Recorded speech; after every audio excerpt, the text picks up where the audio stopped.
It's Friday night at around 8:45 p.m.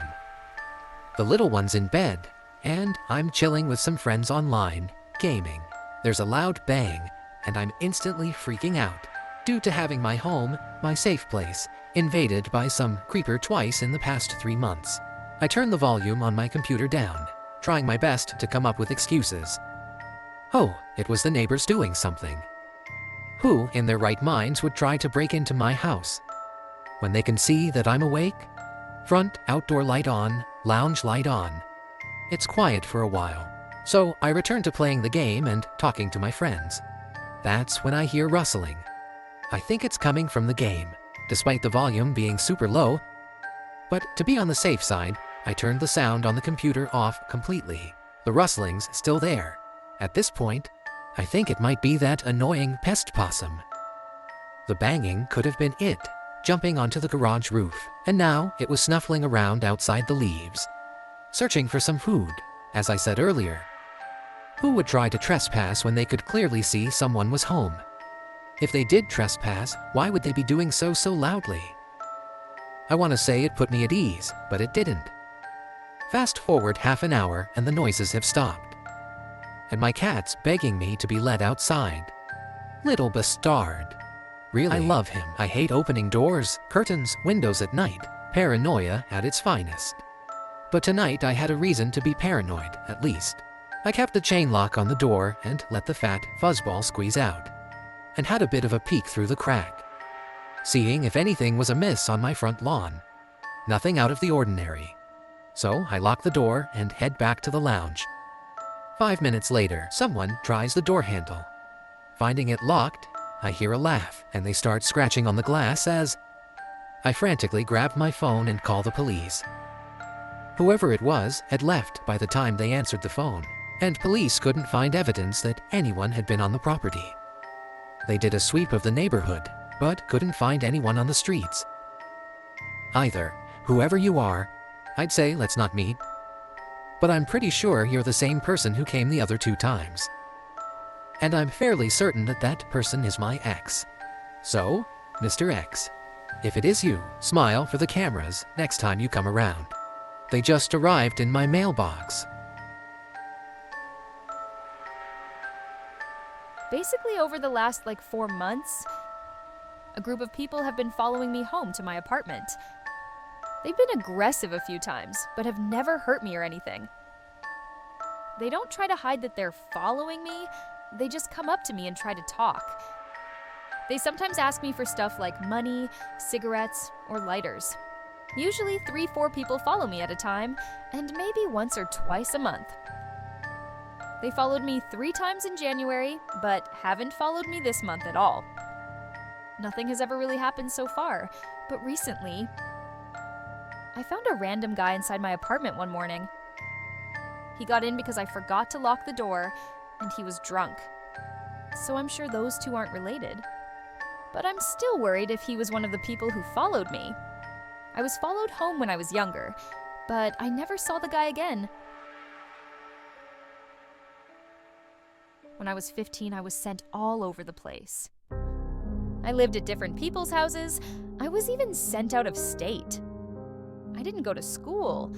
I would always skip for reasons I won't share.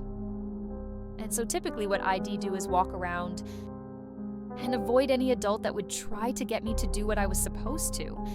One day around 1 p.m., I was at this random spot. It was the apartment complex type thing, and I was sitting in the gazebo smoking. I noticed a white van with tinted windows all around it. I watched as it kept circling the little spot I was at. By the 5th time it circled me, I was pretty sure I was about to have to do something. So, by the 7th time, I got up and headed toward the sidewalk. As I did, I heard tires squealing down the hill.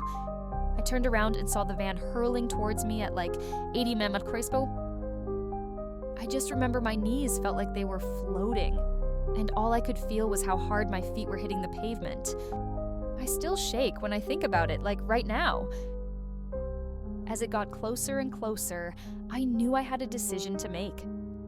I could keep going straight, which was a long main road and a forest beyond it. Or I could turn left and walk into the hedges and see where that takes me. I looked back and forth, all my thoughts racing. How long will you be able to run for on that stretch of road? He's bigger than you, he will catch you. And my body just turned left as if I was being shoved into the hedge by something else. Some sort of entity. I felt my soul leave my body as I plunged into the hedge.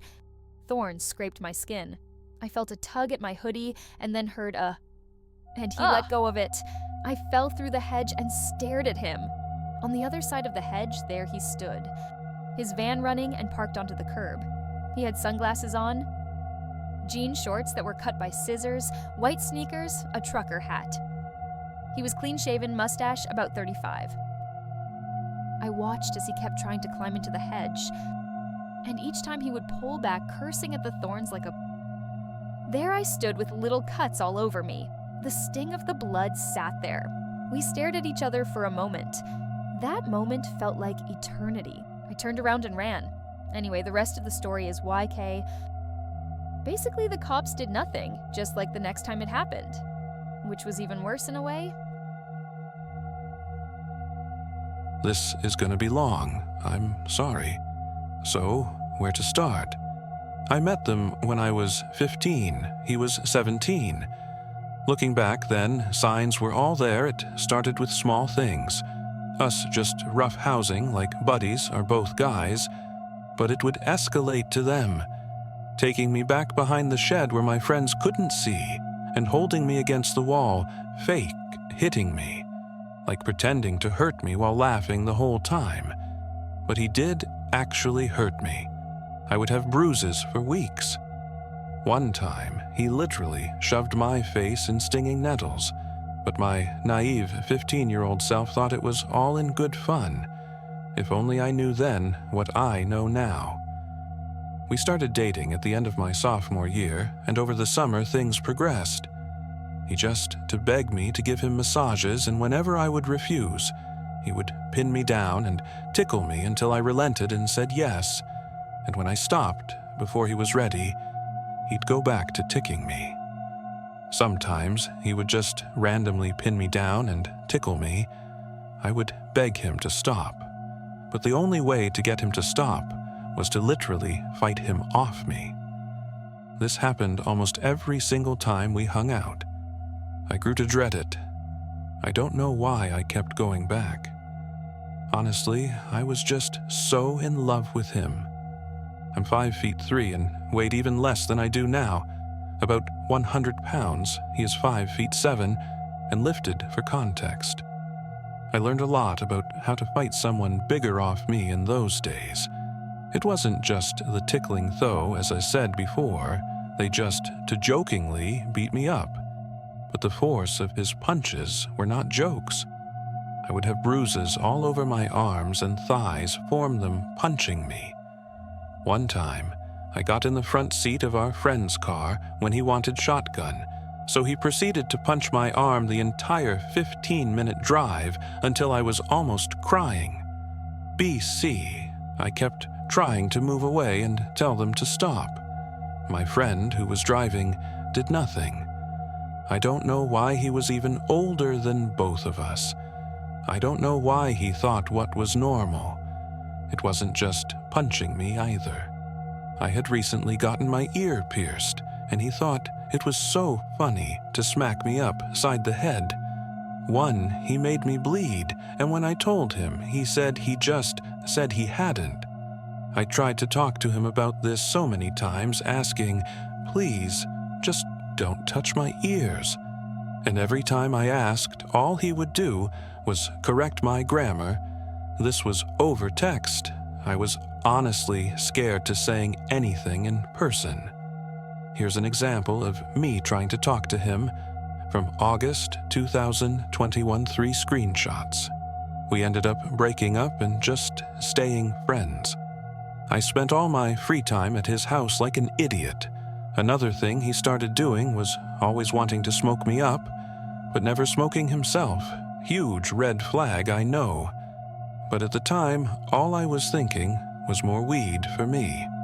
I say all this so explain what our relationship was like, and how utterly confusing this all was for me, To this day, I am still confused why they acted this way. And now, for the part where I think he tried to kill me. I was 16 now, he was 19. The day started off normal. We were just hanging out. From what I remember, this time period is kinda spotty memory for me. The next thing I remember is him sitting on top of my chest and arms, pinning me down like he would normally do to tickle me. But this time, he had both hands around my neck, choking me. Not in a sexual way like both hands on my windpipe. I couldn't breathe, could barely talk. I kept hitting his hands and arms, trying to pull them off my neck. It wasn't working. I was trying to say, I can't breathe. Let go. But as I said, I could barely talk. I remember thinking, am I gonna die? Is he really trying to kill me? The whole time he was laughing and smiling. I honestly don't remember how I got him off me, but I think I must have used my legs and somehow rolled over. The next day, I almost forgot it even happened until I realized my neck was sore and bruised when I was at school. I texted him, "You left bruises on my neck?" All I got in response was, "Oh, sorry." I wish I could say that this was the last time I hung out with them, but it wasn't. I actually forgot it happened until weeks later when I was talking to my friend and she was horrified. So I decided I never wanted to see him again and texted him that, and he said, "That's understandable." That's all I got. I have no idea what he would have done if we kept hanging out or if I was just a little weaker, honestly. I don't want to think about it. I'm posting this here because it's not something I can ever really talk about. Being a guy, the response I've gotten is, "You must have given him the wrong idea. He probably thought you were just down to wrestle." But now that I'm older, I know what wrestling with your friends is, and it is always mutually agreed on, not like that. I'm still so confused. I'm 19 now, and can't imagine treating someone like that. Oh, yeah. And our whole friend group at the time called me crazy and said I was overreacting for not wanting to hang out with him anymore and essentially cut me out.